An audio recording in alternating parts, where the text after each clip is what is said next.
What policy and what national teams are all about and the calendars that are there. Well, this morning we shall be having a conversation about volleyball. We know that the draw for the World Championships is taking place on Monday, the 28th, but there is also the case of having the beach volleyball teams qualifying for the Commonwealth Games. We shall be having that conversation at the tail end of this program. In between, we shall be talking about pool. Some of you say that proficiency in pool is a sign of a wasted youth.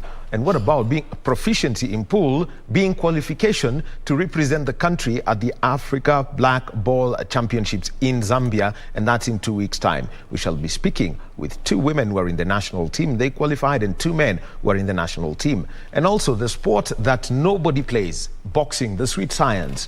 What's a calendar of events? It's been a little bit of some 3 busy weeks, and over the next 2 weeks, the Boxing Federation of Kenya will also be busy. We shall be having a conversation about that too. So that's what we've lined up for you on this Monday morning. But also in the news, Archbishop Philip Anyola, who is the Archbishop of Nairobi, is going to be visiting the sick at the Kenya National Hospital. And this is because it is the World Day of the Sick. And like they say, the church says, the spiritual world says that it is their duty to visit the sick. And also the Azimio la Umoja movement, they are in Taita Taveta, and the Senate Health Committee is in Parklands. Farah Yusuf is going to be keeping us updated on that conversation. And remember, our KBC Channel 1 is a Twitter handle for all the conversations that we're going to be having this morning. Straight to our first talk, and it is about boxing. And we had the National Novices Championships that were held over the weekend in Nairobi at the Charter Hall. 168 boxers who are making their entry into the sport. To give us the details of that, we've got the Communications Director of the Boxing Federation of Kenya, Duncan Kuria. Duncan, welcome. Thank you very much. And straight into it, you know, there's 2 weeks from now, we shall also be having the Intermediate Championship. You shall be talking about it. But you could tell us that classification of boxers that you've given at the amateur ranks. You've got the novice, yes, the intermediate, then Kenya Open. And then the Kenya Open. Tell us about those three. Novices is the first event in our calendar. Normally it's for the beginners. They are the young guys who have just started the sport of boxing during maybe the last 1 year. And so this is their first major tournament that they're going to be taking part in. And normally, the county level, we expect before they come for the national event, they must have had a tournament at the local level to select their county team, which is now supposed to come to the national championship. So I'm expecting probably this will have been their maybe second tournament in their career as boxers. So we had a total of 168 boxers. Among them, I had 160 male and 8 female. I thought it was a bit unfair for some of the counties to, I think they left most of the female boxers because some of them are complaining that they didn't have resources to bring all the female boxers. But all in all, I think it is a good indication that at the moment, boxing is very vibrant at the grassroots level, and the numbers speak for themselves. Before, we used to have about 80 boxers turning out for a tournament, but now we are struggling even to fit the event within 3 days because the number of boxers is very high. And I think we can do much better in terms of trying to add more days and give all those who are willing to participate a chance, because it becomes a bit very competitive, especially for a county like Nairobi. When Nairobi did its Novices Championship, which was a week before the national championship, they had 186 boxers taking part. And out of that, then we thought Nairobi is the mecca of boxing. It's the epicenter of boxing. Well, Nakuru would contest that. No, in terms of Nairobi is very vibrant. Nairobi has got more than 50 clubs. Okay. So you can't compare to any other place in Kenya. So when you have about 196 and you're only supposed to select about 13 male and maybe 10 female. So you see it's very limiting to Nairobi as a county, and that's why as a federation sometimes we make a decision to allow Nairobi to send 2 teams, because it will be very unfair when you are selecting 13 teams out of a total of 186. it's a bit of a challenge. So Novices is the first tournament for boxers who are starting their career in boxing. And then when the ones who get to the finals of the Novices Championship qualify for the intermediate. Intermediate is the second stage. And in our calendar, that's the second event in our calendar, and we expect the event to be held in Thika. We have changed the date from initially it was to be staged 3rd to 5th, but now we have changed it to 17th to 19th. When we are doing our Novices, we realized that it was a bit congested because it meant that the counties are supposed to be having their intermediate this week if you were to host it during the first week of the month. So we thought we needed to give them a bit of time so that they can go back and strategize and maybe train the boxers who are going to participate in that championship. So the intermediate is the second event, or the second classification level, where boxers who get to the final of the intermediate now qualify to participate in the Kenya Open level. At the Kenya Open level, that is where now the upcoming boxers are able to compete with the internationals, the ones who are in the hit squad and the ones who are participating in the national league. So at that level, boxers who win during the Kenya Open automatically forms the preliminary national team. And there are the boxers who come right from the Novices and rise up to the Kenya Open level. And we are thinking when the talent is right and somebody comes up and defeats somebody who is in the national team, then definitely they need to be given a chance to represent the country in one of the major international assignments that we have. Well, Duncan, the videos that we have on our screen right now are from the National Novices Championship that was at the Nairobi Charter Hall from the 3rd, over the last weekend. Started on Thursday, came to a close on Saturday. So we're talking about the 17th to the 19th of February. And just to introduce our sign language interpreter is Ann Wangeshi. But let's continue now and let's take a look at what you realized, because looking at the kind of boxers that we've got and the results that were there. Let me start with the ladies. Immaculate Atieno of Siaya winning over Sylvia Obwambu of Nairobi, and that was in the 60 kilogram division. In the 65 kilogram division, referee had to stop the contest as Juliet Opondo defeated Valentine Adhiambo representing Kiambu. Jen Wangaren of Nairobi won the 50 kilogram division, and this was against Vivian Otieno. If we start with the women's competition, what was your takeout from the Novices Championship? I think the girls looked fit. They boxed well. The techniques were not very good, but I think they have some room for improvement with the technique. But because they were fighting, we make them to go through the whole 3 minutes per round. Sometimes you see, because of congestion, we reduce the time so that we are able to accommodate the many bouts that we have. But this time we tried to start the programs much earlier so that we are able to give these boxers to fight the duration of the fight, which is supposed to be 3 minutes per round. And they could fight all the 3 minutes, and they were quite aggressive. I thought in terms of stamina, they were perfect.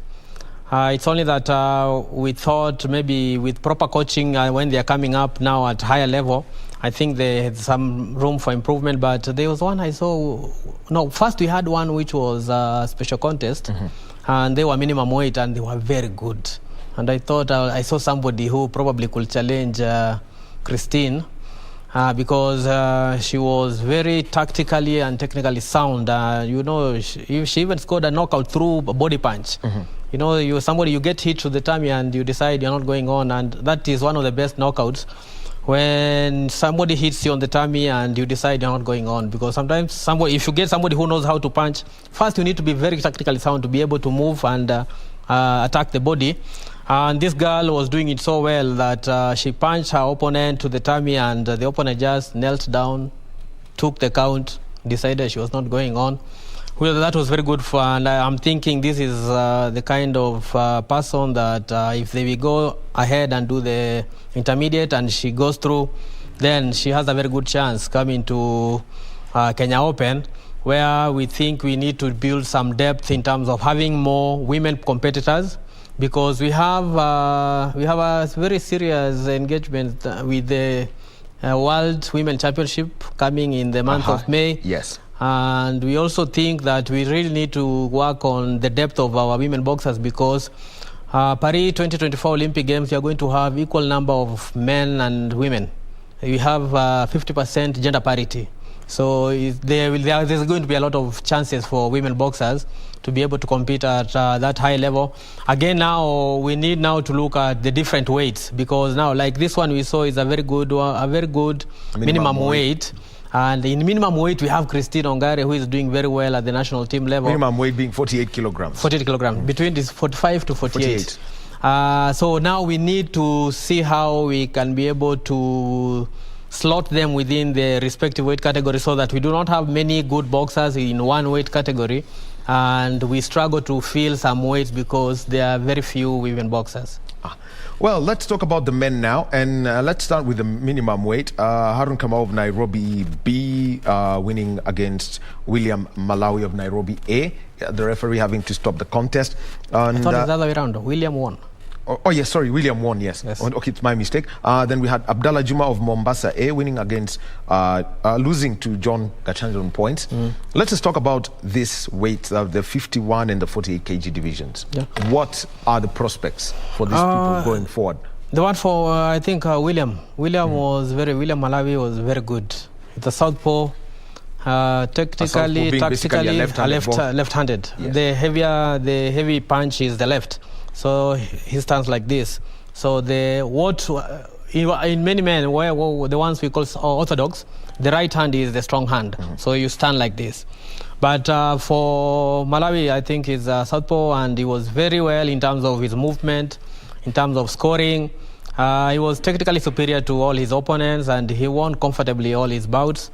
And I'm thinking that's somebody who is going to be a good prospect for the national team, because we've been struggling to have somebody who can fit in with the minimum weight. Because initially when it was light flyweight and they had put the weight at 48 kgs, we had the likes of Shafi, but Shafi now went to flyweight because we had a problem with the Olympic weights. Because now Olympic weights are very different to now the IBA weights. And because now the only opportunity the boxers had for going to the Olympic was from the flyweights, so most those who are the light flyweight needed to go up so that they try to fight for tickets to the Olympic Games. But I'm thinking now that IBA has introduced more weights, and we have minimum weight. I think it's a good opportunity for the upcoming boxers who are now doing well, like in that weight where William did very well during the national novices. And I'm hoping that when he goes for the intermediate, he also goes through and he comes and challenge for a place during the Kenya Open, which we are planning to do in the month of April. And from then, henceforth, then he has a chance to fight for a ticket to represent the country if he does as well. Because, at this stage, they may look very technically superior at the novices or intermediate level. But then when you come to the Kenya Open, it's a different ballgame, because you are meeting the best of the best in the country, and some of the best that we have are also the best maybe in the continent.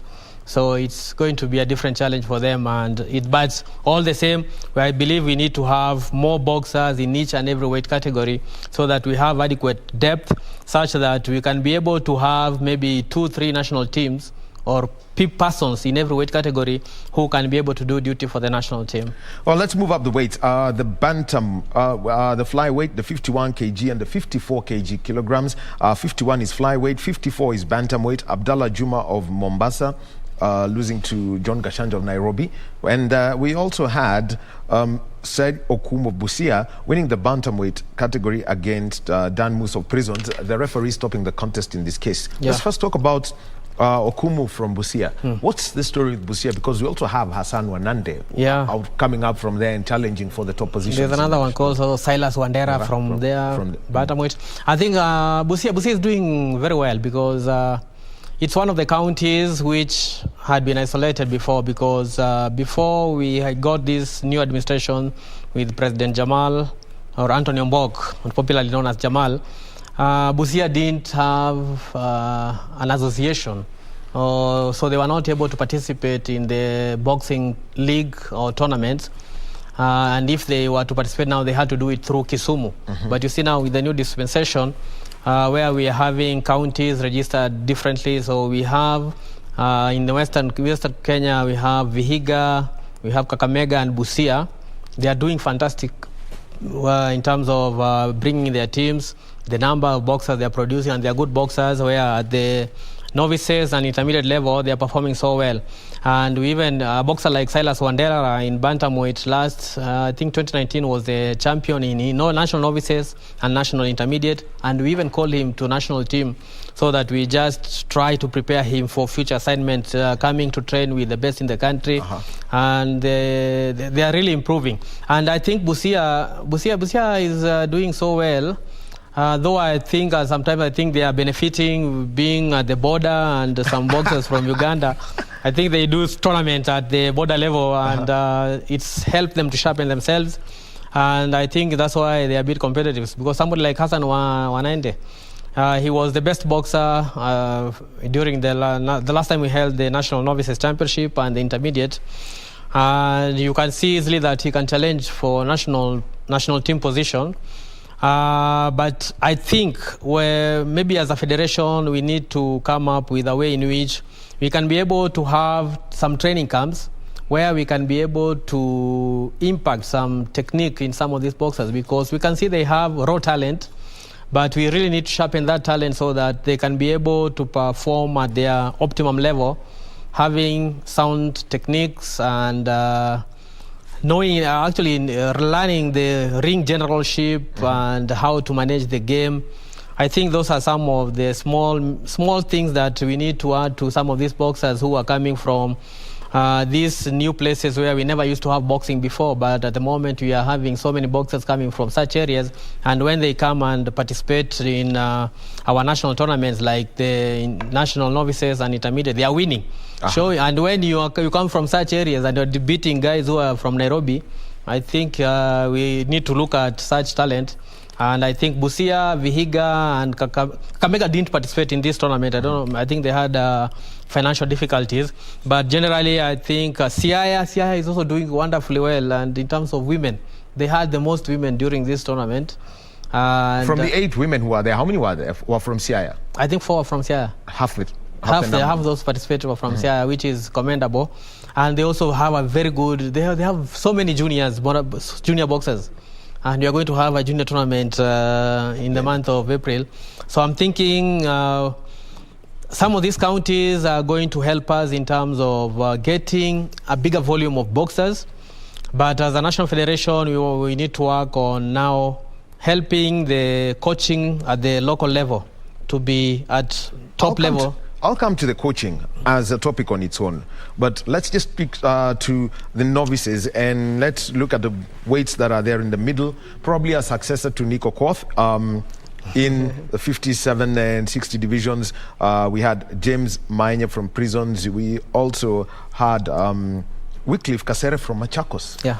Interesting. What is it that Ibrahim Saf Bilali is doing in Machakos that we are seeing boxers from there getting to the finals of this championship?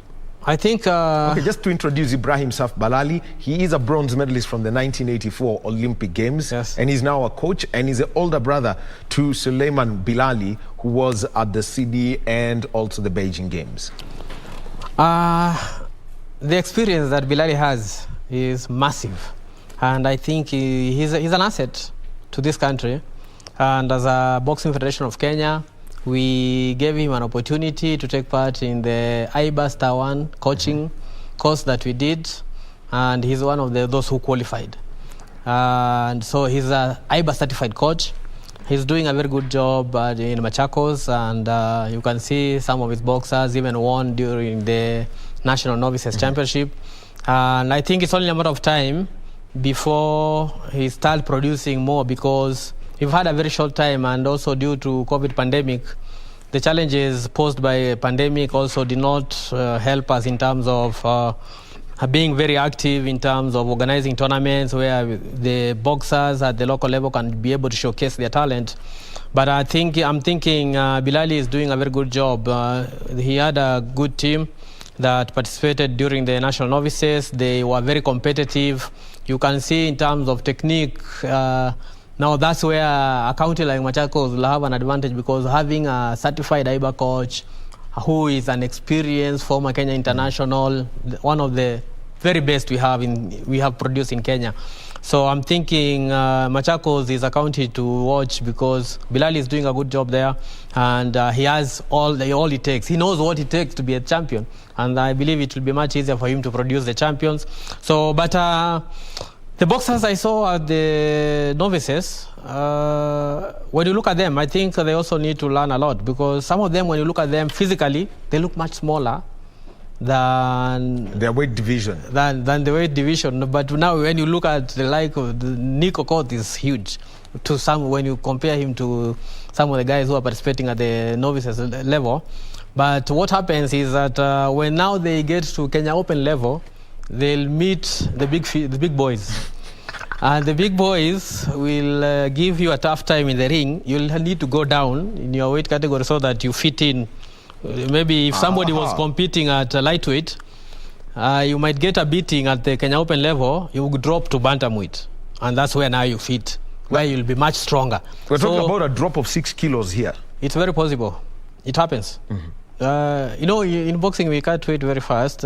Somebody can shed 4 kgs within 2 hours. So that's not a big problem to us. We know what they do. They've got thermal suits, so they actually dehydrate themselves and get to that level. But let's get to these other divisions. Meshak Abednego from Nairobi in the light welterweight division, and also then we had Salim Ramadan winning the welterweight division, and the light middleweight before we hit this other top weight. The light middleweight was won by Michael Oduor of Nairobi. And these are the weights where now you get to the peak of speed and power before we get to where the heavy hitters are. Can you basically describe what the prospects are? And having been to various champions, I mean, you've been to the Olympics, you've been to, you were in that Russia tour where you had been invited by the European board, and also you are the men's world championship. Where are we if these boxers are to move up the ranks? I believe in terms of the level of our boxing, we are not there yet. But coincidentally, from a federation. when you're we need to be realistic. The standard of boxing had gone down, and they were so down that the only way we had was to go up. And Jamal and his administration are doing a fantastic job with the new program of Ndondi Mashinani. And that's why we have so many boxers now coming up in our local tournaments. It shows the kind of interest that we have generated at the local level, trying to now resuscitate the sport. And I believe we have the potential of being the best in the world. When you look at our competitiveness at the Africa level, we are among the best in Africa. And probably what the numbers of the boxers that we sent to the Olympic Games is evidence to that, because we were number 3 in terms of numbers. The top nation was Morocco, and Algeria had 7 each. The next was Kenya and Congo with 4 each. So we are not far off. And even when you look at our performance at the World Championship and even at the Olympic, we are competitive. We are losing by points, and it's just, we are not far off, and we are competing against some of the best. Like Elia Joy fighting against De La Cruz, 5 times world champion, 2 times Olympic champion. That's the top cream of boxing. And when after that fight, De La Cruz comes to our corner and tells us, "You are a very good boxer," and that is the toughest fight De La Cruz had at the Olympic, and it's against a Kenyan. So we are not far off in terms of getting to the top, but we really need to work on now being consistent at the international level when you go to compete against these guys. Sometimes I think the scoring system also messes us a bit. So it's not that we are not tactically sound or technically sound, but sometimes even when you look at some of the things that I know you have read the McLaren report, yes, and some of the shenanigans that was going on there. So you find as we go there innocently going to compete against our opponent in the ring, but there are people playing different games out there which affect what we do in the ring. So I'm thinking we are not far off, but I also believe we need to do a lot of work to be able to build adequate depth, because I believe one of the biggest challenges that we have now is that we have not had good depth in each and every weight category, so that the likes of Nico Koth, who are now about to retire, and Elia Joy, yes, we are going to have other guys replacing them, but we need the ones who are coming to replace them to be just as good as them, so that when we go to international tournament, they are able to win medals. Mm-hmm. Because we don't want just to go out to participate. We want to go out there and compete so that we are able to win medal for the country and make the country proud. So I believe we have some work to do, but again, when we compare ourselves with some of the best in the world, we are not far off. Let's look at the heavy hitters from the middleweight. Elvis Oya from Homa Bay, he lost to Nick Okwaro from Mombasa. Then we had Israel Katembo from Nairobi pushing Robert Rukaka of Prisons A, through all the 3 rounds, and that was in the light heavyweight division. The cruiserweight went to Glenstone Agade, got a knockout in his division against, incidentally, our teammate Steve Musiemi, and we had a super heavyweight, and Felix Omondi from Kisumu knocking out Ibrahim Shikanda from Nairobi B. Something missing here, the heavyweight division. It was very interesting. What happened, I think, normally what happened during some of these tournaments is there are no super heavyweights. Aha.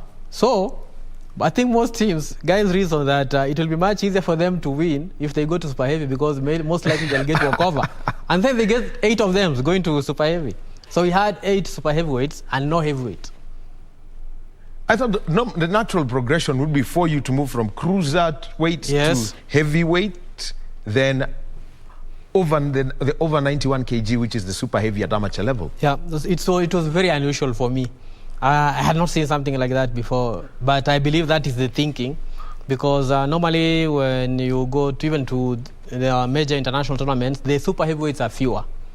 Like the welterweight, 67 kgs, yes, they were 22 in one weight category, 22 boxers. So how do you sift then, such that you end up with 6? They started day one we had 59 bouts. And the people there, most of them fought twice that day, so that we are able to reduce them. So that because when you have the 22 of them, they have to fight at the preliminary stage. They eliminate each other. They move. When they fight, half of them will be out. Okay. Then when they get to the quarterfinal, again they continue knocking each other out until we remain with the 2 in the final. With the 2 in the final. So it was a very competitive, that weight category. But now you find like heavyweight, there was nobody. So nobody wins that medal. And then you find some weight, you'll find maybe they're about 8, just 8. But these ones are 22. So you see now there's that difference. And normally what I have observed during international tournaments is 60 kgs and 67. Those are the weights that have majority of people. You'll have very many fights before you win a medal in those weight categories. That is the lightweight and the welterweight divisions in boxing.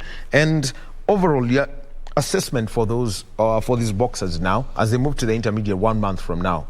The quality at the super heavyweight is not top notch, but the guy can improve a lot, because we saw, actually it was interesting. The person who won the super heavyweight was an official at the Kisumu County Boxing Association. Then he reasoned that Elia Joy is about to retire. So he decided to resign as an official and go back to the ring. And he won. So his aim is to represent the country in future. So he has an assignment to go to the intermediate. That's in Thika. Hopefully he performs well. So you're talking about Felix Omondi? Felix Omondi, yes. Yeah. Was an official in Kisumu. He resigned as an official, went back to the ring. He is the national novices champion this year. And he intends to go for the intermediate. hopefully he makes it and then goes to Kenya Open, where now he meets the likes of Elia Joy, and we see how he competes against them. Although I would say in terms of technique, he's not far off, but again, he'll struggle against the likes of Elia Joy and those at that level. But it's a learning process, and of course, I believe when he goes back, he will have learned some area that he needs to improve on, so that such that when he comes maybe for the next championship, he'll be much better than he was. Again, normally when you come maybe for the novices, you don't expect a lot of competition. Mm-hmm. But going forward, I believe the challenges are going to be much tougher. But I believe he has a good chance to do well, though he doesn't have much time, because I believe in terms of age also, the age is a bit gone. So I believe he won't have a very long career. But from where he has started, Rome was not built in a day. He has a chance of doing well and even becoming a national champion. Well, talking about that, let's look at some of the events. Another event that was taking place just before the National Novices Championship. Team Kenya was in Tanzania for the East Africa Club Championship. And don't think club, you'd think of, maybe Dallas or maybe Police, but it's basically the East African group of countries, very much the same way the Commonwealth Games are known as the club games. Kenya winning 8 gold medals, 11, coming close to a dozen medals overall. What came out from that tournament where the national team was and dominated other boxers from the region? First, I think it was a very good assignment for our boxers to be able to go out there and compete against Tanzanians. We've struggled to get tournaments from the time COVID came. So during this time when we had COVID pandemic, we have not had any much international assignments. I believe in Africa we only had one, where we went for Africa Zone 3. Mm-hmm. And we had very serious challenges before we went for that one, because guys were raising issues to do with COVID. Others even brought issues to do with Ebola. So we had serious challenges to overcome before going even for that assignment. Yes, we did. We went and we performed well. I believe in Tanzania we did very well. Actually, it shows that within the region we are still the kings. We performed very well. We took all the gold medals on offer, 8, and we won 2 silver medals and 1 bronze medal. So in total we got 11 medals. I think it was a very good exposure to our boxers, because we've had a serious challenge since we do not have many international assignments or international tournaments. Our boxers have been able to have gone to some of the major international tournaments in the world, and that is the Olympic Games and the World Championship. And so when you get people who don't understand boxing, and even those who understand boxing, coincidentally, because some of even your colleagues who are journalists have been making some noise telling us how we are not performing at that level. But again, now you need to look at the kind of opposition that you're meeting. When you go to the Olympic Games and the World Championship, you're competing against the best in the world, the best of the best. So when we come to look at our situation here in Kenya, we know for the past maybe 10 years, our boxing has been down. We are working to resuscitate that, to change that situation, but the competitions are not there. The only competition that we had was now when the Olympic qualifier, where we took our boxers and 4 of them qualified for the Olympic Games. And now the World Championship, where at least we were lucky, IBA allowed all the boxers to go without a qualification process. So I believe we got very good lessons during those international championships, which is the Olympic Games and the World Championship. And the kind of experience that our boxers got at that level is what they showcased when we went to Tanzania and we won all the gold medals on offer. Because our boxers are good. It's only that when we went for those major international assignments, which is the Olympic Games and the World Championship, they competed against boxers who were technically and tactically better than them. But I believe they took very good lessons, and now going forward, they are going to showcase what they learned. And I believe when we have Africa Championship or maybe a Zone 3 Africa Boxing Championship, we are going to perform much better, and the people who are trying to say that boxing has a very long way to go before we return to those glory days, I think we are going to shame some of them. Just a quick one on that, because I mean the return to the glory days. How long of a cycle would it take for you to get back to the consistency that we had in the 80s and early 90s?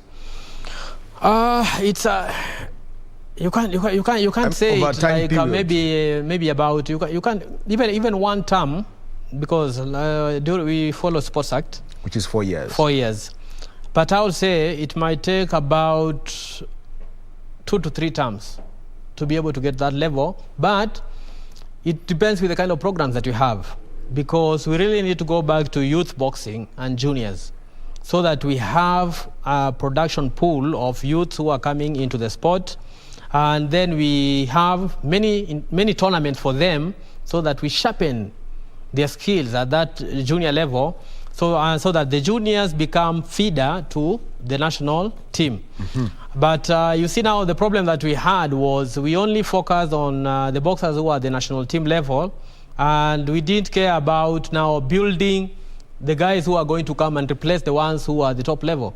So we have a serious challenge in terms of depth, but we are working towards reducing that gap, so that we at least we have guys who can be competitive at that level, and we are trying as much as possible to give these boxers exposure. And that is why when you go to a tournament like the one we went to Tanzania, even the Zone 3 that we went to Congo, we take more boxers than the ones we are just asked to take. Like for the one which we went to Tanzania, it was for clubs. Mm-hmm. But as a federation, we thought it is wise, we also give some of our boxers whom we think can do duty for the national team, we take them as a BFK select team to be able to compete, because maybe their clubs did not take them to such a tournament, and we think the experience they'll get there is vital for them to be able to prepare for future assignment, because this year our main assignment is the Commonwealth Games, which is coming in July, and that's where we expect our boxers to go and give their everything and try and win medals for the country. Coming to the Commonwealth Games, we know the qualification criteria is going to be strict. You can tell us specifically for boxing how this is going to work. No, for boxing, we don't have a qualification process. Mm-hmm. But locally, they'll have to qualify. Mm-hmm. We'll have to hold trials so that we are able to select the best boxers whom we think can be able to go there and represent us effectively. And this time, when it comes to boxing, we are thinking of just winning medals, not just going to participate. So I think when it gets that time, then our coaches are going to do the work of trying to select the top boxers who can go there and do us proud. I believe we have a good crop of boxers who are, actually it's a good mix, because we have the ones who are much older, like the likes of Nico Court, mm-hmm. Elia Joy, who maybe if they qualify to go for the Commonwealth Games, that will be their last international assignments. And then we have some who are coming up, the likes of David Karanja, Boniface Mugunde. They have just started their international level championships. So we think at that level, they are likely to go there and perform very well, because they are youthful, they've had a bit of experience, but we expect them to get better and better as the years progress. Well, talking about age grade boxing, I want to bring in 2 things here. One, getting coaches right. Ibrahim Bilali right now is a man who really shouldn't be at coaching at the intermediates. He should be coaching at the top level in the league for the Kenya Open. But what's a plan to get more IBA 1-star boxers? Because those are the ones who should now be doing the intermediate boxing, etc. Yeah, you're right. And maybe I can correct you, because Bilali, when we had our team in the Olympic team, he was part of the Bilali was in the camp training our boxers. Mm-hmm. So we try and get these coaches to come, the top coaches to come and help us when you're preparing our team, because mindset especially. We believe mindset, they have been there, they have done it, and I believe now they are very inspirational, and they'll motivate our boxers to go out there and believe in themselves that they can do it. And if somebody who has won a bronze medal at the Olympic tells you that you are good and you can go there and win it just like they did, and he's telling you that even the training that you're having now is better than the ones they used to have those days, then I believe it gives the boxers a lot of motivation to be able to go out there and perform. But all the same, I believe as a federation, we really need to work on trying to do more courses so that we have more coaches getting the IBA certification. Unfortunately, there are some courses which they did during the previous administration, and some of the coaches are complaining they never got their certificates. And we are struggling to work with IBA to be able to ensure that those coaches get the certificate that they deserve. Again, now when you are doing such, you really need to know when did the course happen, who was the instructor. You ask those questions. So they really need to get that information before we forward it to IBA, so that IBA can be able to do that. But all in all, we need to do more courses so that our coaches can be at that level where they are qualified or they are IBA certified, and we are sure the kind of material that they give our young boxers at the local level is the top notch. Again, I also noted during the national novices, when you look at some of the fights, you'll see most of the fights were stopped. Yes. RSC referee stop contest. And some of it, when you look at the bout, you'll wonder why was this fight stopped. Because normally, RSC means referee stop contest. So the referee observed and stopped and maybe thought one was being overwhelmed by punches. But sometimes you find the boxing as somebody has defended themselves and the referee stopped the fight. So I also think we need to do refresher courses for referee and judges, and also we do the IBA certification courses for the referee and judges, so that we can be able to have referee and judges who can also be able to officiate at the highest level, which is now the international tournaments, the kind of Africa Championship, Commonwealth Games, Olympic Games, World Championship. We don't have referee and judges who can officiate at that level. We really need to work on in terms of trying to get some of our referee and judges doing these courses so that they are able to officiate in those major international tournaments. I'll be coming to scoring because it's the function of the referees and judges, known in boxing circles as R&Js. But before that, you're going for the Africa Zone 3 Championships and also the African Championships, and that's over the next 8 weeks. Yeah. Do we have any R&Js who can officiate at the Zone 3 and at the African? Yes, at the Zone 3 we have. Even the tournament that we went to Russia, we had one of our own, and he was recognized as one of the best during that tournament. The name? He's called Nelson Otieno. He's the chair of the referee and judges here, and I think he's doing well. But I think we also need to do those courses so that he can be able to deal with the big boys, those doing the Olympics, doing the World Championship. He's not at that level, but we need him to get those level, even doing the Commonwealth.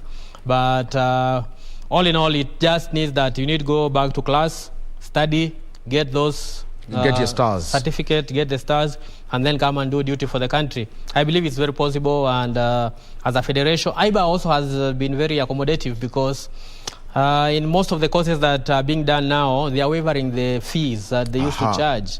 So it's try and encourage coaches and the referee and judges to be able to take these courses. But maybe unless now you are lazy, but as a federation, I believe we are going to endeavor to ensure that our coaches and our judges go through the courses and we get the certification. Scoring. Yes. The McLaren report indicated that it was murky under the previous IBA administration. Yeah. But at the moment, how's the scoring working? Because anytime we look at boxing, there are those, a KO, we know what that is. Yes. In the case of a referee stopping the contest, we would know that. And it can come either to protect the boxer, or if a corner throw is in the towel. Yes. But what about where it comes that all boxers have got to go through the 3 rounds? What are the key things that every coach should know, every boxer should know, that a referee and judge will use to make sure, to decide the winner in the case of a full 3-round contest? Normally, we have a criteria which the referee and judges are supposed to be looking at. And that's the person who throws the correct punches and they land on target. And now what's the target if you are to use? The target is this. So a punch that lands to the tummy is just as effective in terms of a score as a punch that lands on the head. But sometimes people think that the punches that have landed to the head score more. No, they have the same weight. A punch to the body is just as it's the same as the one that lands on the head. But now we look at a punch, how has it been applied? If it's a bat, then it might land and maybe even hurt the opponent, but it's not supposed to be a score. But it should not count. It should not count. So it has to be applied correctly to the opponent. But again, now where we had difficulties was where maybe now that punch, it has to have force behind it. So to get which force, means must come knuckles. so there has to be force. It has to be powerful, not a tap. A tap is not supposed to score. So it has to be a powerful punch. And then now you have to look at, in terms of technique, somebody who goes for the body, it needs a lot of technique to go to the body and deliver correct punch and deliver it well. So in terms of that is something else also they also look at. And now generally ring generalship. That is something else. Now in terms of how you manage, maybe during the first round you are down. Now you are working towards recovering, towards equalizing and maybe going ahead. They'll also look something like that. But now again, what the problem was with the previous scoring system is that they thought the judges were not concentrating full time. And they are saying maybe the judges were only becoming aware during the last 30 seconds in a round. Yes. So that if you're fighting for 3 minutes, the last 2.5 you are not so keen, but the last 30 seconds, that's when you follow what is happening and enter the score. Because you're supposed to enter a score at the end of every round.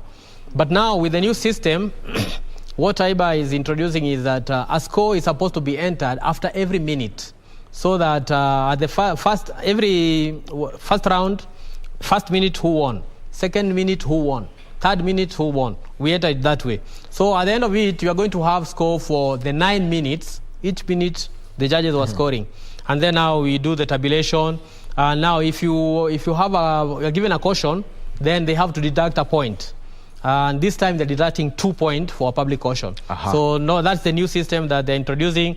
At the moment it's being tested. We have not started using it, but I'm thinking probably by the time we are going for the Commonwealth Games and maybe the World Championship, that is the new system that they're going to be applying to get the scores. And I'm hoping our referee and judges will be able to understand it much earlier so that we don't have our boxers struggling when we go to this major international championship and we struggle with scoring. Well, I don't think they will struggle with scoring because the women will be having their World Championships in May. Thank you very much, Duncan Kuria. He's a communications director at the Boxing Federation of Kenya, talking about the Sweet Science, the Novices that took place, the East Africa Club Championships that also took place in Tanzania, and as we head into the intermediates 1 month from now, and the national team assignments. Thank you very much. You're most welcome. We take a short break, and when we come back, we shall be talking about the national team that's going to Zambia. Which sport will they be playing? Pool. Yes, you got it right. Pool. I know most of you are surprised. Let me give you more surprises when we get back.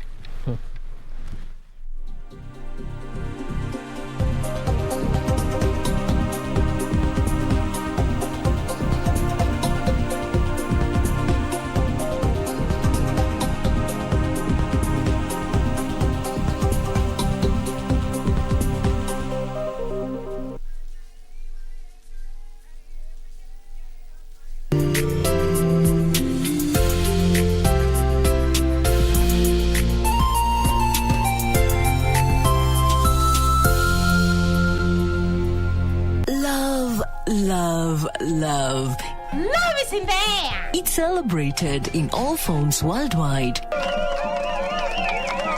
There is the Kenyan love. Looks like it's Valentine's Day. The children's love. The ladies' love. I swear that I'm dying to feel myself in your arms. The gentleman's love. Love that is comic. No money, no Dramatic. Please don't do this to me. I have to talk to her. Sporty. Breathtaking. Whatever your choice, let it rain this February with love. This is getting better and best. Only on KBC Channel 1.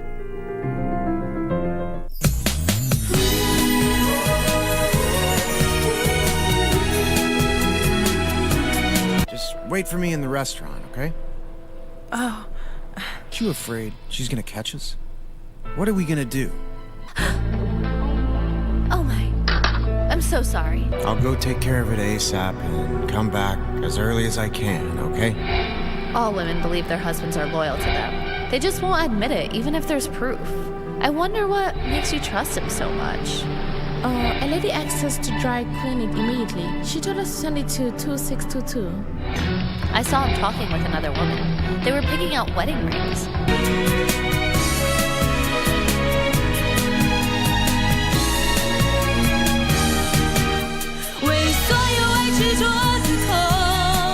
Mundos divididos por una sombra de traición. I've had enough of you taking it out on me every time you lose your patience. All I ever did was try and help you. Stay out of the way. Your father's the one that has always insisted on comparing the two of you.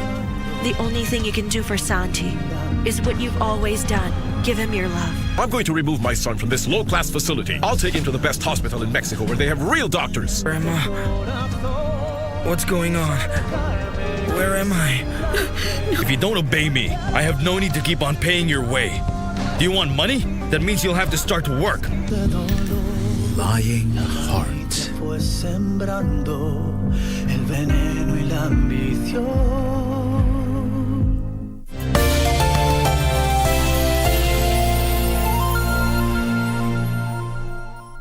I love you just the way you are, girl. You don't have to change. You don't want to.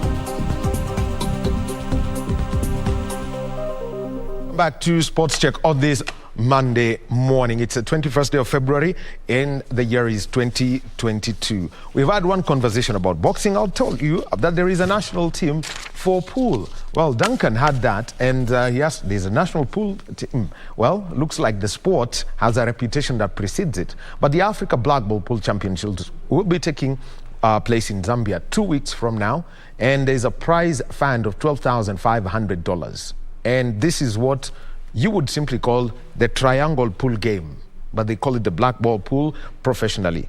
We shall be getting into that conversation with the captain of the women's national team and also the top seed in Kenya. But just before that, a reminder of other news items that we are taking a look at. Archbishop Philip Anyolo of the Archdiocese of Nairobi. He is going to be at the Kenyatta National Hospital. Today is the World Day of the Sick. He's going to be visiting them. Our reporter at that event is Nancy Okware. The Azimio la Umoja movement is going to be moving is going to be in Taita Taveta County, going to make their policies known. And also, we've got the Senate Health Committee. They are going to be meeting today. Farah Yusuf is our reporter. So straight, let's get into this conversation about this sport that is known as pool. And everyone asks, pool, okay. It has a reputation that at times is not the best. Some say that proficiency in the sport is a sign of a wasted youth. But we have a case now here where proficiency in the sport has gained you an opportunity to represent the country in Africa at the Africa Black Ball Pool Championships. And on my immediate right, we have got the women's captain and seed 5 in the country. Her name is Doreen Wandia. Doreen, pleasure to have you. And also we have got the men's top seed Collins Tuwei. And Collins, thank you very much for being with us today. Tell us how, when it comes to this competitive level of pool, you have managed to change the whole perspective of the sport from one that's played for recreational purposes. Others do the gambling part. The name they use, I think, is killer. And to get into this competitive type of pool where you play the normal 8-ball pool but on a knockout basis for championship purposes. Basically, it starts. Anything starts with a hobby, and when you gain interest from it, you tend to seek higher opportunities. And when we came to find out that pool is done competitively, and actually some do it for a living, you tend to put your focus and your effort, and with that, you get to compete with the best and of the best. I know about 20 years ago, 22 years ago, we had the Simba wa Kenya competition, and that's, I think, the first time when, pool was picking up in the country, and there was prize money and that. How did that moment change the whole perspective of the game from people like, your current president, Fred Karanja, known as Crash? To be honest, that was a changer, because at that time I was around 15 or 14 years old, and seeing it on telly and not being able to participate, yet you feel you're good, gives you that motivation to go on with the sport. Mm-hmm. And let me come to this, to the captain of the women's team, Doreen Wandia. She's 5th seeded in the country. How did you get into the sport? Okay, I started playing when I was 8 years old. I would frequent the joints that my dad would go to. That's where I started playing, but I started playing professionally in 2014. That's when I joined the team that was that time. Actually, it's Crash that noticed me in the group. Like, I was playing for fun that time, and he spotted me and he asked me if I would be interested to join the team. And I told him that has been a childhood dream of mine. Mm-hmm. So, yeah, that's all. What was it like when you're going out to play with your father? It was amazing because he taught me with a lot of love and a lot of care. So when I would commit the mistakes, he would correct me nicely. And yeah, the passion just grew on me. And yeah, it was amazing. The one thing I know about pool players is the moment you get onto it, it's one sport where you feel you must be playing. If you're not playing every day, then it must be something's missing. How did you handle this, the fact that at one point in time, you had to be in school throughout? You had to be in school for 3 months, and you probably have got just a 1 month break for you to get back into the sport. It's very true. Pool can be very addictive. Actually, it's very addictive. But actually, I had several years of a break because my dad now, I got to a certain age, he was like, he can't take me to where we could find a pool table. He wasn't comfortable. So actually, I didn't play for the whole of high school and late primary. And I only reunited with the sport again in campus, sorry. Mm-hmm. Yes. And for you, Collins, what's been your progression, picking up the sport at what point, and how you actually now moved on to becoming now a professional pool player? Basically, I learned it also from my dad as Doreen. He was a snooker player, which is quite equivalent to pool. So watching him and him being at his high levels gave me the psych to join the sport. So he would take me where he plays. Just before he plays, he teaches me 1 or 2 things, and I grew in love with the sport. I'm a sportsman, but this being an individual sport, I saw an opportunity where I can shine as myself. You're a sportsman. What's your alternative sport? I played basketball professionally. Uh-huh. Yeah. Professionally? Yes. Where? There's a team called Blazers, which were in Division 1, in Division A. Yeah. Oh. Snooker and pool. Yeah. It's all about the cue. They're both, you both use a table, you use a cue stick, but there is a difference in the way they are played. Yes. Starting off with snooker and moving on to pool, what was that transition? It is an advantage to start with snooker because it is more challenging, it is a bigger table, and so the skill set that you get from it benefits you better when it comes to pool. It becomes easier to maneuver around the smaller table. Mm-hmm. Yes. And for you, have you played that snooker before? No, actually I haven't tried, but I've tried Chinese pool, which is equally a big table as snooker. Okay. Now, here is the Kenya team, and the last time that, for the women, you have an advantage. You participated at the Africa Black Ball Championships in Uganda in 2016. What was the quality of that championship then?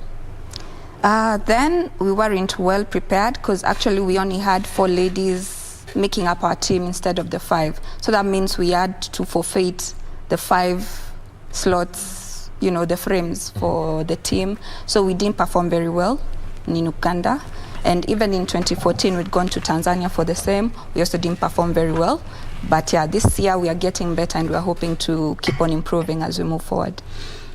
What's the quality of the women who are playing pool on the continent? If you look at the Ugandan and the South African team, they have a very strong ladies team.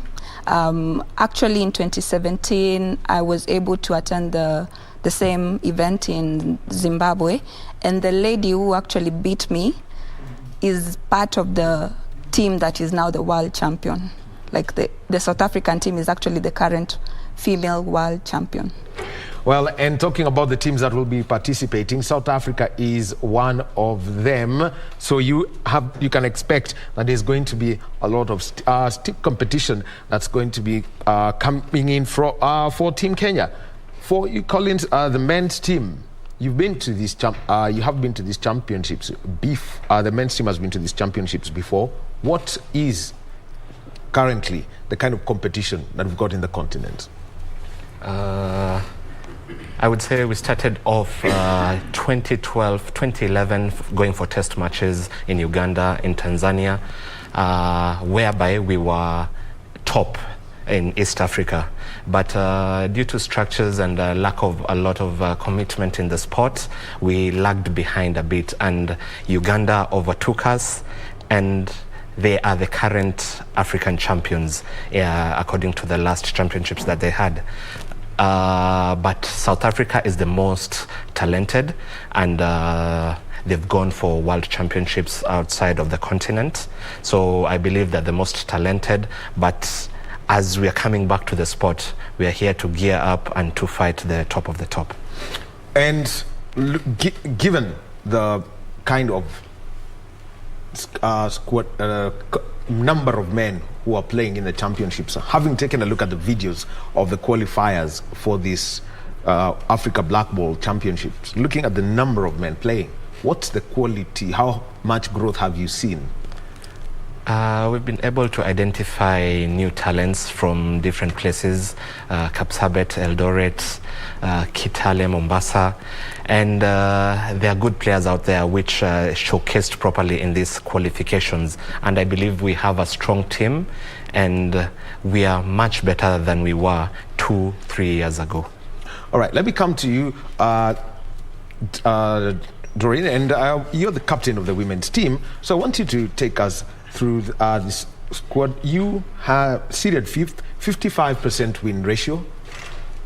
What was that qualification process like for you to get into the top 5? Actually, it was very eye-opening for me, because I got to meet some ladies I hadn't even played before. I didn't even know about them, and as the captain, I was very amused by the level of skill they were exhibiting during the qualifiers. And for me, yes, some players were very challenging, and I remember the men were even complaining because they were saying our matches seemed like super friendly. Yeah, we would even start congratulating each other in the sport, in the game as it was going on. But yeah, I was very impressed by the skills these ladies were showing.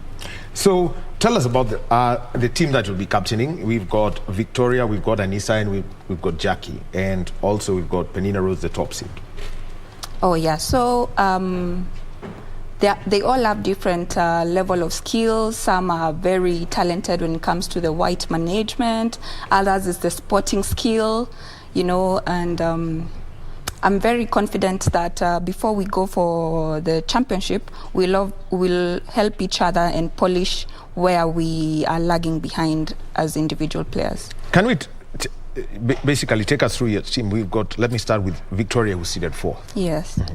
Yeah, so Victoria has been in the sport for not so long. She just joined the sport just the other day, but she's been very patriotic because she was even in the national team for swimming before.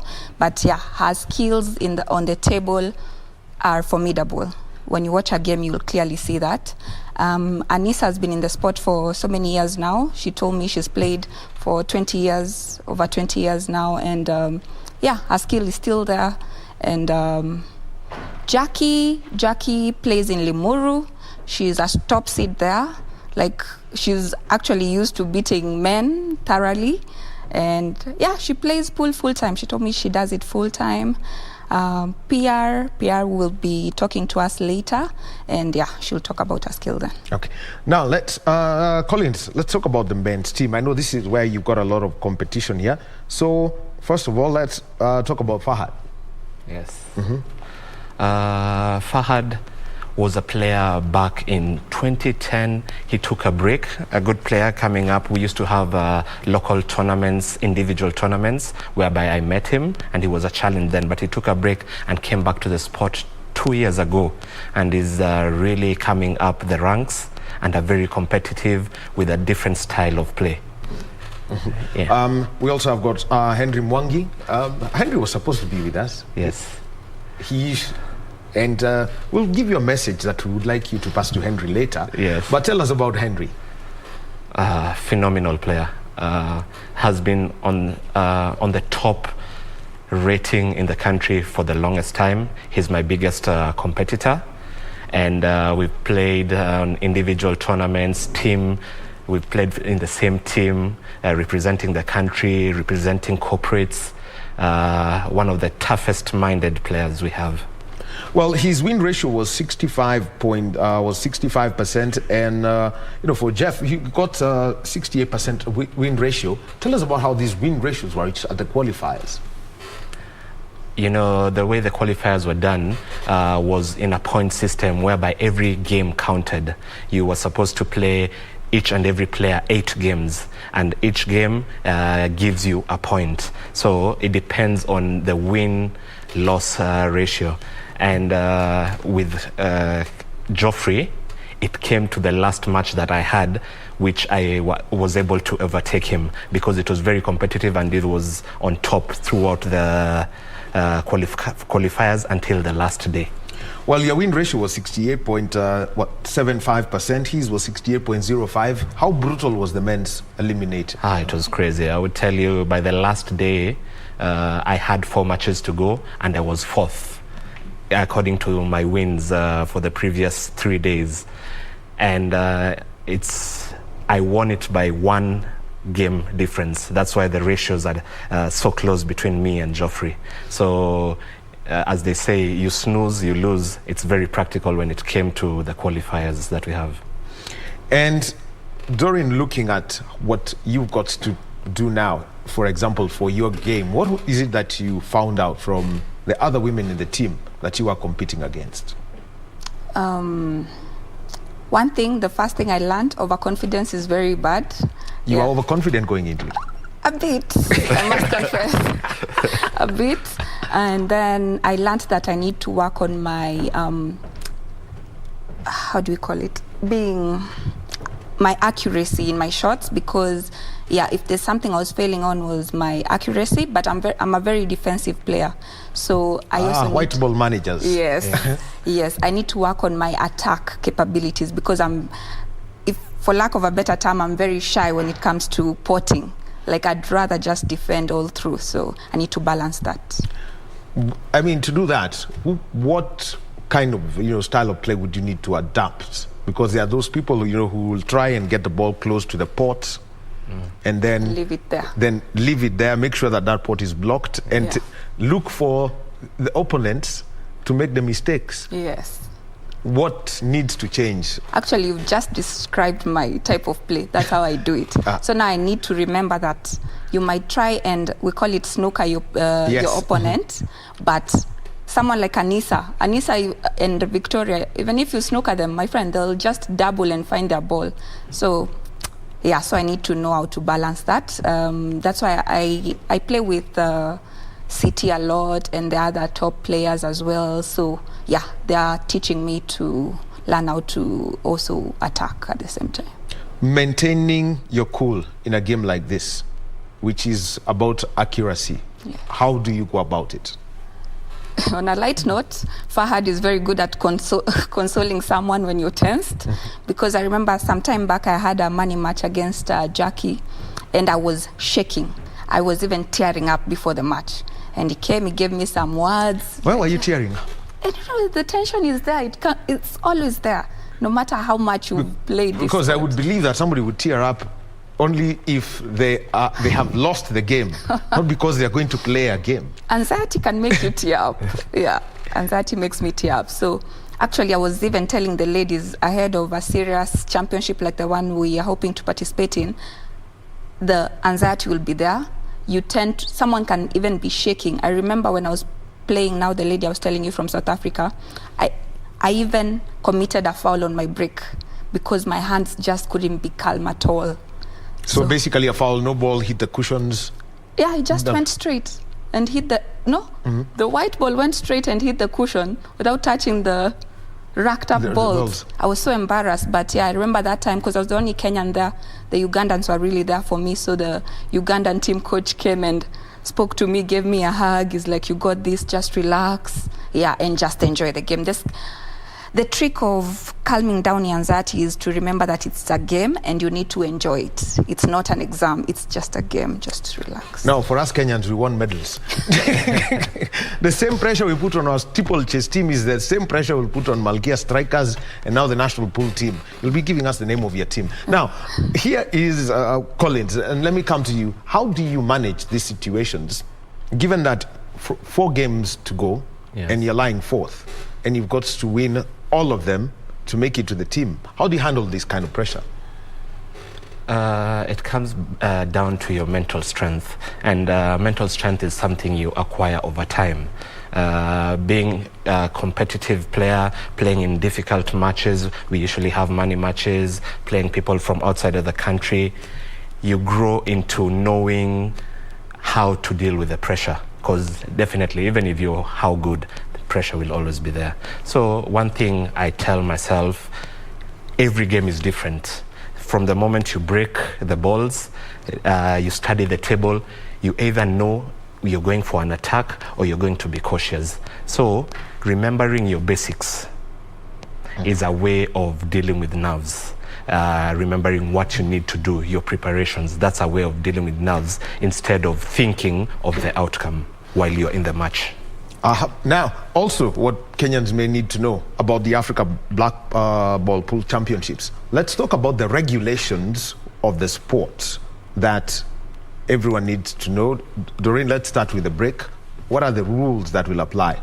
Depending on where you play, they will tell you that if you break, probably 2 of the balls must touch the cushions, or if the white ball comes back in, you may rack it up again, or you lose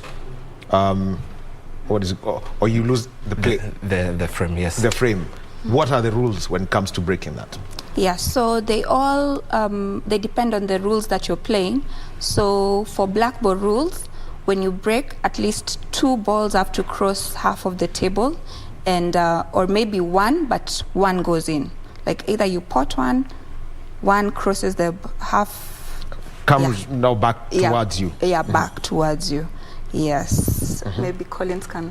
Yes, and adding to that, also there are 2 other rules. If you make a foul whereby is either the white ball goes in or the white jumps off the table, your opponent has 2 shots, whereby the first shot is usually called a free shot in the black ball rules. So you can play any ball, even the black ball, then you play the legal shot, which is going to be yours. Another thing, when you're doing the break, if you break and the black ball goes in, it's not an automatic win as the local rules apply. It's called a re-rack, whereby you're supposed to break again, or you nominate your opponent to break. Yes. All right. Then when it comes to the continuous play, what are the rules that apply?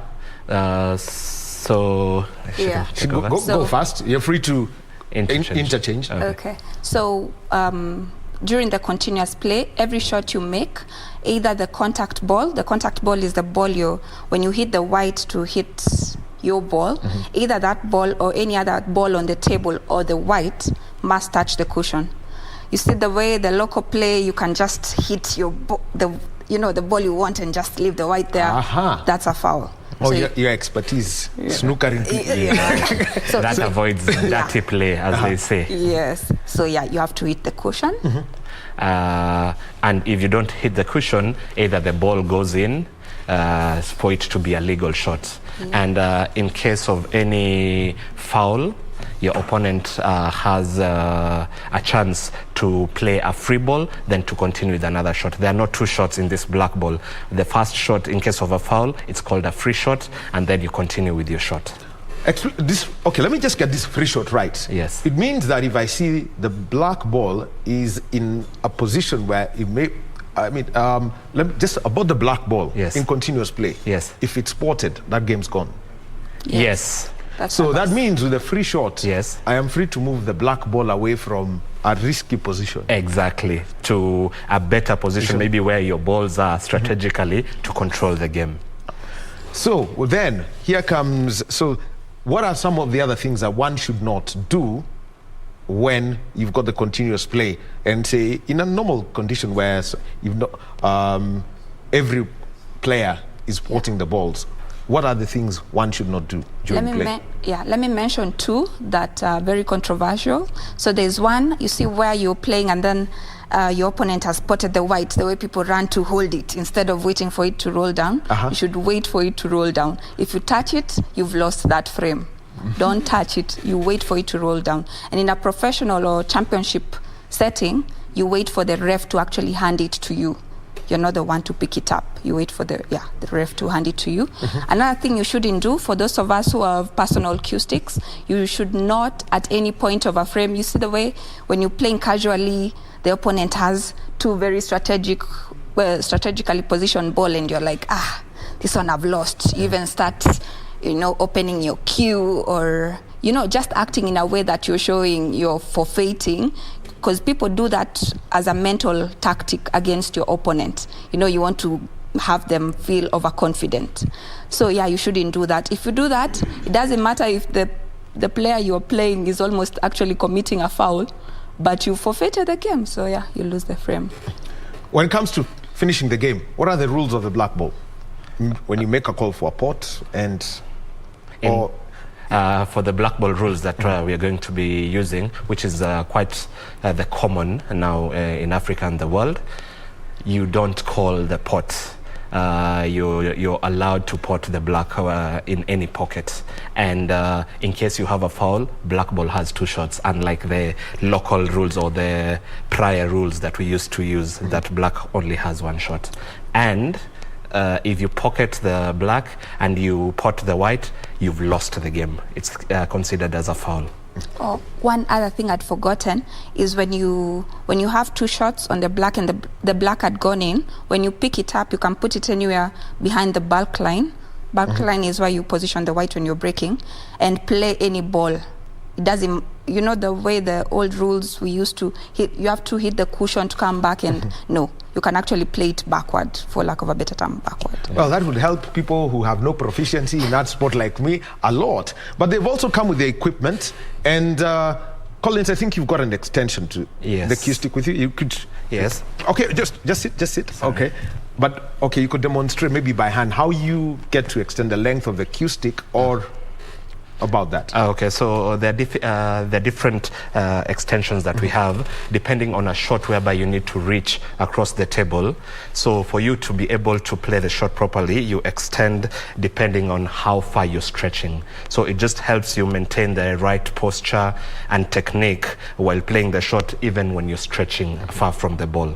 So basically you just use them when the white ball is quite stretched from where you are.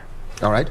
And Doreen, let me come to you. When you've got a case where the ball is positioned that it's so close to the cushion, the nickname used for some of these short sticks is Mwala. Yes. The short cue sticks. Then how much of an adjustment, or do you have to stick with the full length of your cue stick? So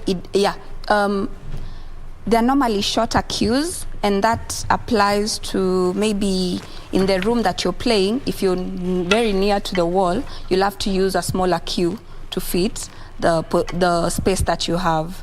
But personally, my long nails come in handy for such a shot, because now I can at least adjust my hand, because they know how to properly spin the ball. So for me, I take advantage of my nails, but my cue stick is still the same. How many cue sticks are you allowed to have when you're going for any single game? There's no number, there's no restriction, but it would help if you have two, for one to break, because you see, like mine has a very small tip. It's not advisable to use such a small tip to break. So yeah, I have two. My other one is a bit wider than this one and heavier than this one. So yeah. And it's a single frame, it's not detachable. Maybe you could just detach so yeah. that... Mine is a two-piece. Yeah, so it fits properly in my cue case. Yeah, so that's how it is. Yeah. All right, and I can see that you've got you now have the various extensions. Where do you use them, Collins, if you are to speak, and how long can it get? Actually, you can put both. So, for example, this is where you have a very far shot. This is handy when it comes to, yes, pool and also snooker, whereby you attach it from here and you can still extend it further for you to be able to reach a very far shot. So it becomes handy when you're playing snooker, and also there's Chinese pool whereby the table is a bit longer. So this really helps you in such shots. So after the shot, you just detach it and you remove it and you continue with your cue the way it is. The use of bridges, fixed like they would use in snooker. Yes. What are the rules as far as that, or do you still have got to spread your fingers out? You mean the rest? Yes. Oh. Where you got, I mean, he's extended his cue stick to something like 2 meters. Yes. Yeah. But if you've got to have a shot where you've got 3 balls, but you know the white ball is here and yours is here, any supplementary equipment required?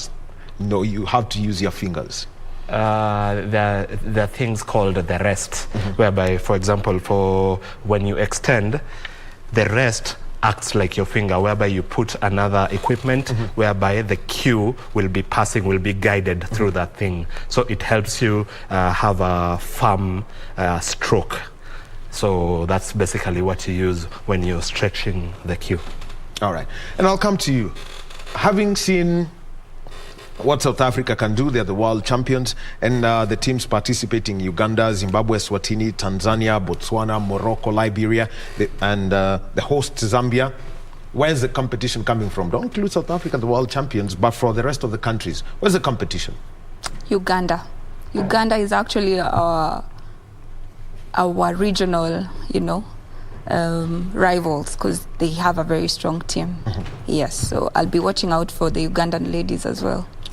And for you, Collins? Likewise, but it'll be very competitive. For our men's level, I'll speak for myself, you have that one game, and for a team event, you play one individual only once. So, for example, if I break the game and I finish, no matter how good you are, I have won that game and I won't play your game. So we are going with that mindset of you're not playing the other team, you're playing the game as it goes on the table. Because most of the chances at the level we are, you only play once, you get a chance to play once. So how you utilize that chance is what makes you a champion or a loser. All right. Yeah. Well, thank you very much, Collins. He's the men's #1 seed for the Africa Black Ball Pool Championships that will be taking part in Zambia. $12,500 in prize money. And we've got Doreen Wandia, the lady captain and seat #5 in the Kenyan team. Yes, this is the national team for the sport of pool. And the prospect of $12,500, what's it for the Kenyan pros? I guess it's very exciting, and it kind of makes you want to sharpen your skills even more. For you? The thing is, we love that it's growing. Maybe it was $1,000, now it's $12,000. 5 years from now, it'll be $100,000. So a chance to grow. That's what we love about it. Well, you've had it from Team Kenya, and they will be playing 2 weeks from now in Lusaka, Zambia, at the Africa Black Ball Pool Championships. Ladies and gentlemen, we wish you all the best. 2 weeks from now, we'll hear the results, and you are welcome to come and give us your experiences. And just know that KBC, we've got very serious pool players. We are the Kekoso champions. Clear, yes, we know that. We are the Kekoso champions, proudly. Yeah. Yes, our trophy is at the MD's office. Yeah. And so if you get a chance to get to play against our team, you know who to look for, Karanja David. And we could see the kind of skill that you've got. Thank you very much. Well, we'll be taking a short break, and when we get back, let's talk about the one sport that has got some great representation at the World Championships. If you take a look at rugby sevens, they've been to World Cups. If you take a look at the men's hockey team, they've been to World Cups. And also, the men's cricket team has been to consecutive World Cups. One other team has been there, the Malkia Strikers. And they're under the Kenya Volleyball Federation. We've got the vice president of that body, Charles Nyaberi, telling us about the 2022 calendar.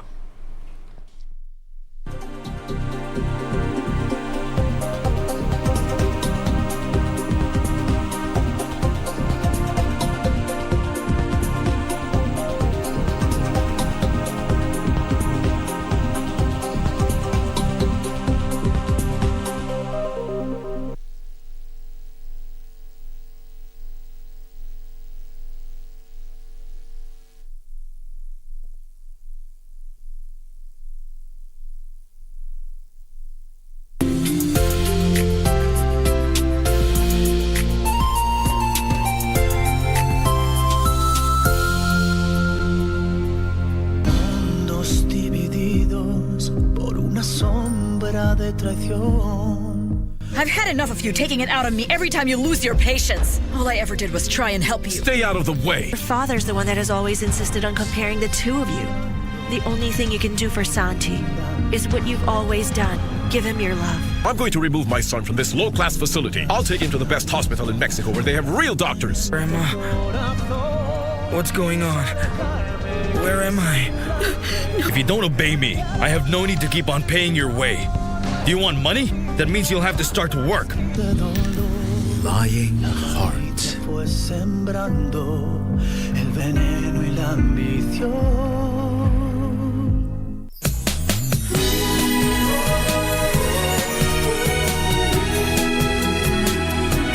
Just wait for me in the restaurant, okay? Oh. Aren't you afraid she's gonna catch us? What are we gonna do? Oh my. I'm so sorry. I'll go take care of it ASAP and come back as early as I can, okay? All women believe their husbands are loyal to them. They just won't admit it, even if there's proof. I wonder what makes you trust him so much. A lady asked us to dry clean it immediately. She told us to send it to 2622. I saw him talking with another woman. They were picking out wedding rings.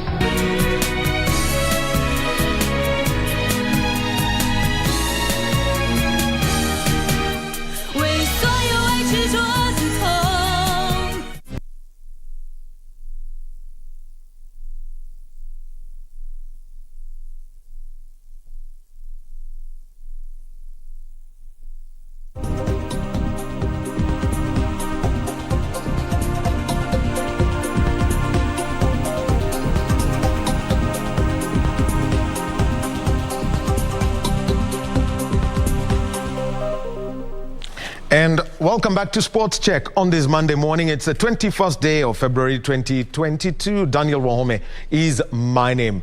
Well, we've had conversations about pool. We've got a national team that's going to Zambia for the Africa Black Ball Pool Championships. We've had the top seed in the men's side, Colin Tuwei, and Doreen Wandia, who's the captain of the women's team. And before that, Duncan Kuria, Communications Director of the BFK, with the activities that have taken place over the past 3 weeks and what's coming. But right now, let's talk about a sport that draws the attention of everyone, and of the sporting event that I've had to do commentary for, I actually had to get a place sealed off because the arena was packed to the rafters. Kenya were playing against Egypt. The Kenyans had asked for Egypt in the final, and the Malkia Strikers won, and that was the African title. Talking about 2015, Kasarani jam-packed, not a place to be. If you looked at the windows, they were all steamy. And the men's team, we've seen them grow, lose one game, but due to, a wild, style of play out in Rwanda, they finished ninth despite losing only one game. And what to keep the teams continuous and active and help them grow. For the year 2022, what's the Kenya Volleyball Federation calendar? To tell us about it, we've got Charles Nyaberi, who's the Vice President of the Federation. Mr. Nyaberi, welcome. Thank you, sir. Yes, and let me just start with something that many people may not notice, but is very crucial and people have been asking for, is that you had the men's league played at the Makande Hall in Mombasa, that's owned by the Kenya Ports Authority, and you had the women's league played at the Nyayo National Stadium Indoor Arena. What is this decision that the KVF has made, that the National League be played indoor, and you've separated the men's and the women's league fixtures 100%? First of all, as a federation, we are pursuing a policy whereby we want as much as possible to play our league games indoors, if and when we have the access. Of course, we will still have a small percentage played outside, but it will be a very, very small one. And at the same time, we also want each of the leagues, the men's and the women's leagues, to have its own status. We want them to have its own prominence. Jumbling them together does not give either of them the thrust and importance that they deserve.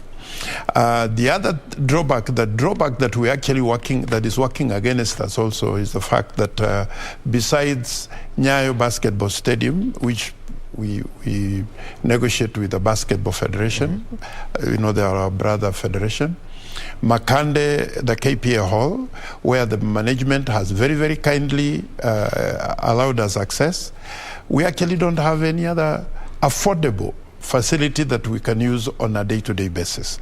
Kasarani, which is the mega hall, is way out of reach because you have to cough out the upward of 120,000 shillings a day, and so far without a substantive corporate sponsor, that one will be out for us. But the main thing is that we are picking different weekends for different gender leagues so that each one can enjoy the prominence and domination that it deserves. Before we continue, just looking at the bottom right of your screen, we've got our sign language interpreter. We've got Susan Thuku. And so, Waranyabere, let's move on. And what was the response of the teams after the 2 weekends that you've had for the men and for the women? The response was very good because actually, basically, when any team, either the national team or club, qualifies to go for international championships, we play indoors. So we want to get that adaptation. We want them to train, we want them to play locally indoors as much as possible so that they can adapt. That is one.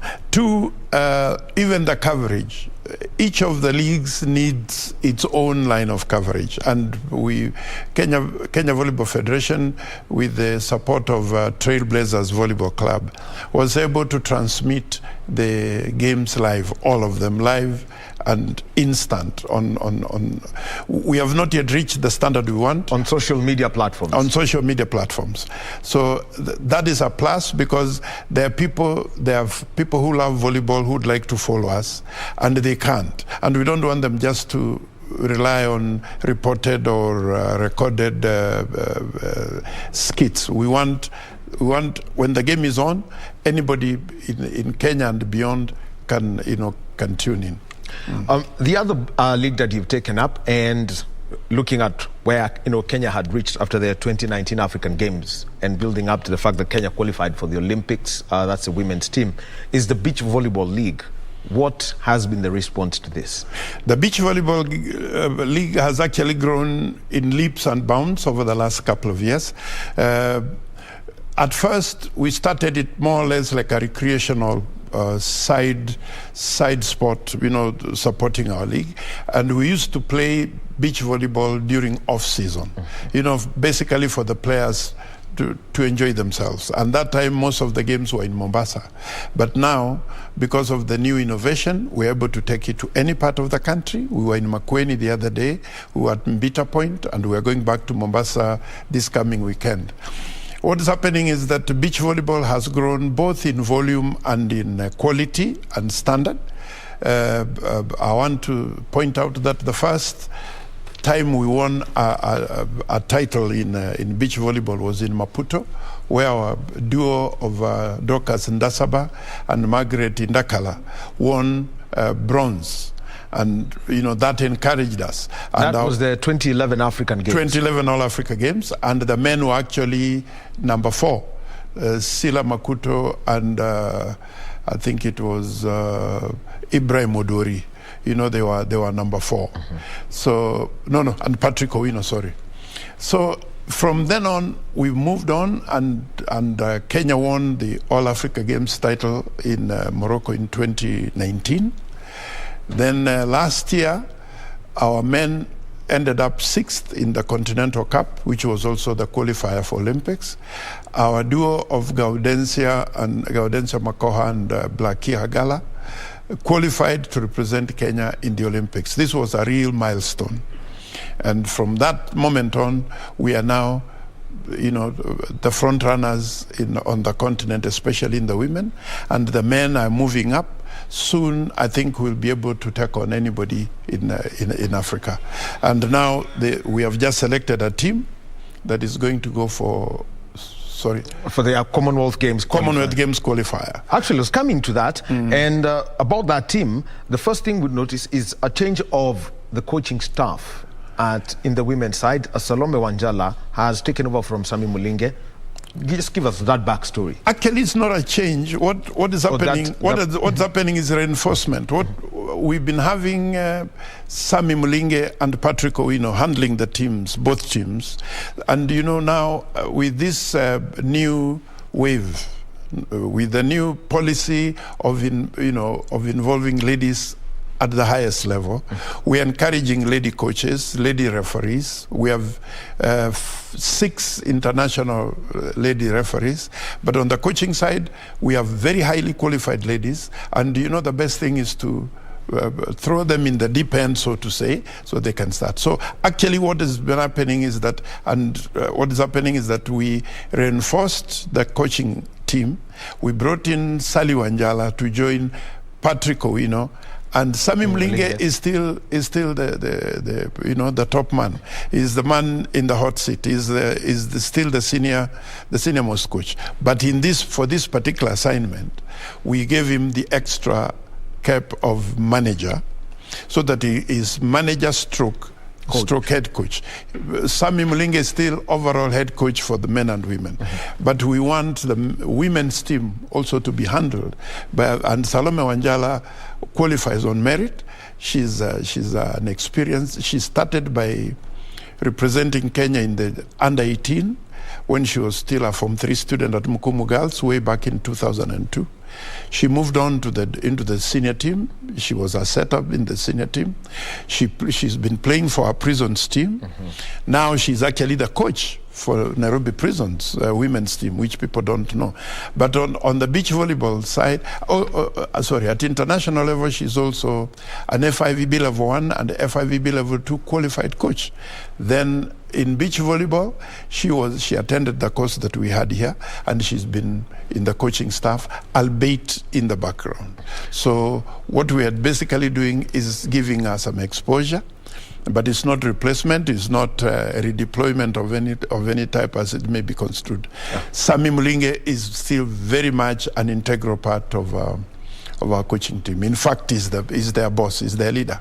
He is their leader, and he's going to be serving as the TM for the men's contingent. Yeah, just doubling up, Now, the team that has been picked up, Braxidis Agala, Gaudensia Makoha, that would come out straight because they were at the Olympics. And we've got Yvonne Wavinya and Posca Kasisi. Tell us about the other two and the criteria used. Yeah, those 4 were actually at the Olympic qualifier in Morocco. Now, the other one of Veronica Diambo and Naomi Tor.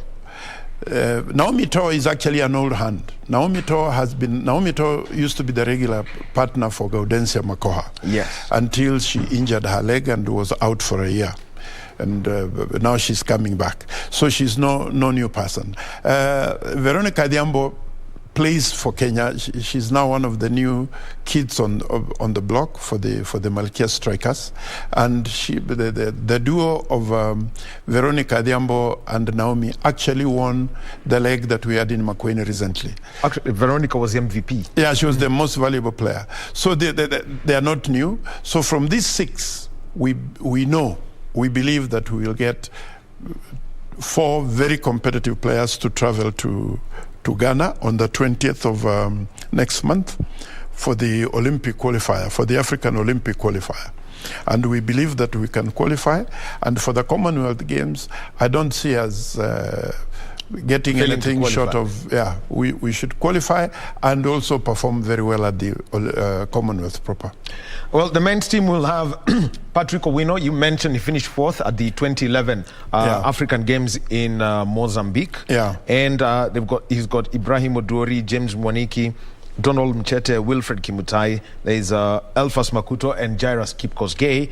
And the TM is going to be Sami Mulinge, who's also known TM as stroke coach. Stroke coach. And in this, the team that's been selected, Ibrahim Odori, we know him right at the top with a team that has got an interesting name, Madigaga. Yeah, that's right. So what's the men's team like? Finishing 6th at the Olympic qualifiers, what are their prospects and the growth that you've seen? The Olympic qualifier was very tight. We were up against North African nations like Egypt, and before Egypt was disqualified on a technicality, and Morocco. What we have in that 6, we have gone for a blend, a very, very effective blend of experience and youth. Ibrahim Odori and his partner have been at it with Mwaniki. They've been at it for quite some time, but they're still performing at top level. And the thing is, like, you don't just dismiss somebody on account of age, until somebody grows into their shoes. Then we have the other 2 pairs, especially the 3rd pair of Elfas Makuto and Jairus Kipkosgei. Actually, it was supposed to be Elfas Makuto and Brian Meli, but then Brian Meli has landed a scholarship come attachment abroad, professional attachment. So these are the people who actually shone during the first 2 legs. We had one leg in Mbita and then the second leg in Makueni. So these ones actually are the newest kids on the block, and we want to give them a level ground on which to compete. Donald Mchete is an old hand, and from the 6, we should be able to pick 4 who will represent Kenya very effectively in Accra, Ghana. Given the preparations that they've got to do, what's the plan once you pick the two Kenya teams that are going to Accra for the qualifiers? What's the training plan? Because we know they will play this weekend, and the pairs are very interesting. You find that Wavinya and Posca will play as a pair. You've got Blackie and Gaudensha, they will play as they usually play as a team. After the Mombasa leg, what's the team preparation Mombasa plan? leg is like an opportunity for us to reaffirm the fitness levels and the readiness levels of the 6 people in the provisional team. So they'll have a chance to play against other contenders. They'll have a chance to play against themselves. And from Mombasa, the Beach Volleyball Commission will then name the final 4. This final 4, we have applied to the Sports Fund for support as usual under the National Olympic Committee, which is actually the one that is runs the preparations for the Commonwealth Games. So we hope to go for a 3-week residential training in Mombasa for the simple reason that Mombasa will be the same sea level altitude as Accra, where they are going to play the final games. Then after the 3 weeks, then the team will leave straight, maybe stop over in Nairobi for a day, to say goodbye to the families and things, and then they'll go to Accra on the 20th. Provisionally, we'll put 20th as the date of the travel, and the games will start on 24th. There will be a technical meeting on 23rd, then games start on 24th. They run till 29th, and then the team comes back home on 30th. Well, when you're told a technical meeting, it's actually not as difficult as it may sound. It's when the draws are done and when the competition regulations are made known to the team. That's the technical meeting that's going to be held. And on Monday, we're going to have the draw for the Women's World Championship. And this is about 7 months in advance. And so it gives Kenya an opportunity to know who are the opponents of the Malkia Strikers. And I'd like to ask Nyaberi, what's the plan for the Malkia Strikers for this next 6 months? Because after Monday, there won't be an excuse saying that, we don't know our opponent. No. We're also looking forward. We're actually very anxious to know whom we'll be drawn with. But one thing is for sure, it will be a draw involving champions from respective continents. So these will be top-notch teams. They are teams that you cannot take for granted.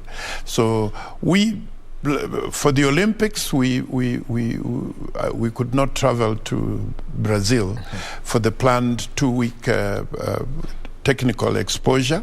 Yes, I remember the letter. Because of the COVID-19. Actually, it was an advisory from the Ministry of Health. Exactly. The team trains here, but you bring the staff. So instead of us going to Brazil to train with the Brazil centers, the FIVB centers, the Brazilian technocrats, 6 of them. So we are 2 months in Nairobi. Now, our president has just come back from a meeting with the FIVB president and the CAVB president in Morocco. And one of the biggest agenda that he was pursuing is getting FIVB technical support in the run-up to the World Championships.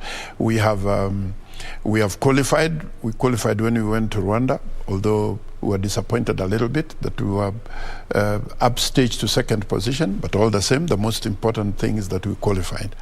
So we will release, as soon as we get the exact extent of support, technical support that we are getting from the FIVB, which could involve a stint of training outside the country. It could also involve other countries, 3-4 of them coming, and we train as a pool here under the supervision of FIVB technocrats whom they will send. So it will be intensive, and it will be top grade preparation.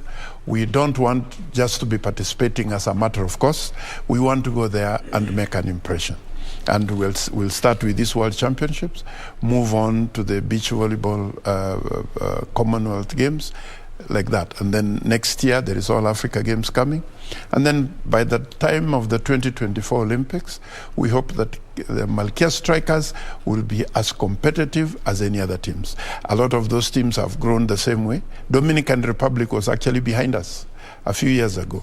We were better than them, we were better ranked, and but now, because of consistently exposing their people and being close to Puerto Rico, Cuba, US, they have that advantage which we don't have. But we will make the best of our bad situation and give our girls and other national teams, because also there's the Wahome, which we are now paying a lot of attention to. We have always paid attention, but now it's more systematic. We have a very solid team, and these national teams, we are going to do our best to make sure that they can match the best in the world. Let's talk about the Africa Youth Games. They will be taking place in Egypt this year. And what's the plan for the under-18 volleyballers? We have in the past we have actually participated in the under 20 boys and girls here in Nairobi and in Kampala. But this time now, what we want to do is get an under-18 team, a youth team that will form the basis of the future national teams. We want to put as much thrust on youth development as we are doing with the nationals. We want to start the Mali. We want to expose the Mali. Actually, from 2 years back, we sent a very competitive youth team to the African Beach Games in Algeria, and they fared very, very well. And some of them are now showing up in the senior team. So we will assign our youth commission the task of identifying the team, and we'll start training as early as possible. For the Youth Commission, it comes a lot with coaching, so that if you look at national teams, they always say there's this word that's used in sport, a philosophy. What's being done to make sure that the coaches at the grassroots prepare players such that by the time you get to play in the National League, or your break after high school, you're breaking in to the clubs, you want to play for Pipeline or Vihiga County or DCI, whichever club it is, there is some uniformity in the style of play. How much is being done for that? What is happening is that KVF came up a few years back with a set of 10 centers of excellence. And these ones were dotted around the country. Okay, it also has to follow the concentration of raw talent. So, like now, Western Province had more of those. Unfortunately, over time, this was not fully followed, but those centers still exist, and KVF intends to revitalize that program. Then we want to have a special coaching program for schools. You know, schools, that is secondary schools and primary schools, so that coaches at that level are given specialized training on talent spotting and talent development. And now Kenya Volleyball Federation has added an extra aspect to its training program. We now have a strength and conditioning program that we pioneered 2 weeks ago at Barclays Bank at the ABSA Sports Club, where we had 25 coaches and being taken through the paces by one of the top strength and conditioning coaches in the country, Jeff Onyango. And this was like a pilot scheme. What we want to do is that all the trained coaches, we intend to put them through a session of strength and conditioning, because this is a very good, a very important supplementary addition to their. But what was the reaction of the coaches who took up the strength and conditioning part of it? They lauded it very much. They really felt it was a very, very, very useful thing, and they're actually asking for more. Before that, we had a high performance coaching course for top coaches, which was run by Godfrey Owese Okumu, who is the only Kenyan FIVB level 3. And he might remain like that because the level 3 has been scrapped now. So, you know, that was complemented now by the strength and conditioning thing we had. We also want to introduce an aspect of injury avoidance and injury management, for all our coaches, both at elite club level and also at the youth grassroots level. So this is something that we want to do in collaboration with our branches. This is something that is in our strategic plan for the next 4 years, and it's something that we're working very closely with the Coaches Commission, who are actually the ones who are in charge of content. And to make sure that there are enough coaches, we have applied and secured permission to host three coaching courses. An FIVB level 1 to make sure that we have more FIVB level 1 coaches, and then an advanced FIVB level 2.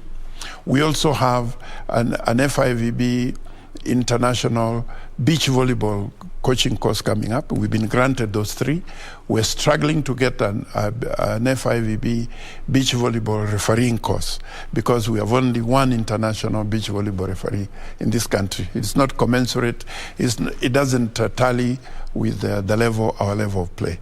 So basically, like when we get the FIVB level 1, half of the Kenyan entrants will be from youth teams. They'll be from schools. They'll be from universities, because universities now also have a very vibrant league, which we intend to collaborate with them, and it becomes part of our Division 2 in the coming season.